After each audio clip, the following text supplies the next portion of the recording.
गरजू आणि आर्थिकदृष्ट्या दुर्बल रुग्णांसाठी मुख्यमंत्री सहाय्यता निधी ठरते दिलासादायक। मुंबई शहर आणि उपनगरातील 525 रुग्णांना 4,95,00,000ची आर्थिक मदत।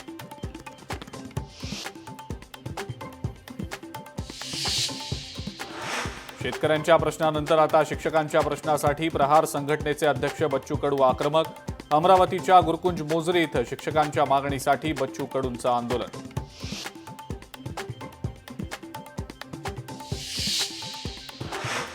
राज्य सरकारच्या नवीन वाळू धोरणामुळे दिलासा। 660 रुपये प्रति ब्रास दरानं वाळू उपलब्ध होणार।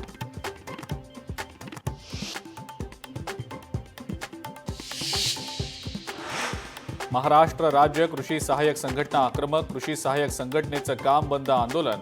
प्रलंबित मागण्यांकडे लक्ष वेधून घेण्यासाठी आंदोलन।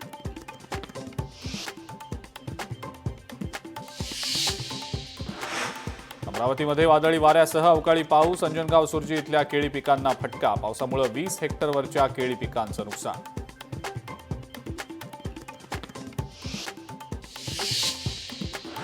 धुळे जिल्ह्यातल्या शेतकऱ्यांचं अवकाळी पावसामुळे नुकसान। मुसळधार पावसामुळे काढणीला आलेलं पीक जमीनदोस्त।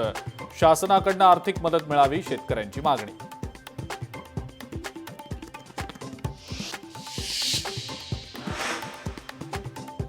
अवकाळी पावसाचा धुळे शिक्षण विभागालाही फटका। शिक्षण विभागाच्या कार्यालयाला लागलेल्या पाण्याच्या गळतीमुळे शिक्षण विभागातील महत्त्वाच्या फाईल्स भिजल्या।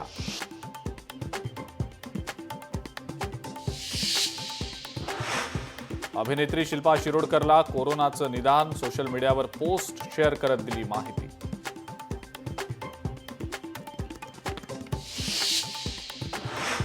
सोलापुरात शेअर मार्केटमधल्या गुंतवणुकीच्या नावाखाली महिलेनं 72 लाखांची केली फसवणूक।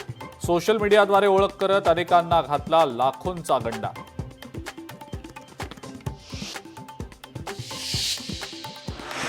उरण तालुक्यातल्या करळ ब्रिज इथं एलपीजी सिलेंडर वाहून नेणाऱ्या टँकरचा अपघात। टँकरमधून मोठ्या प्रमाणावर गॅस लिकेज।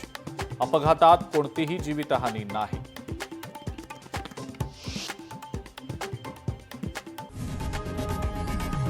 लोकशाही मराठी ऐका, पहा, जागरूक रहा।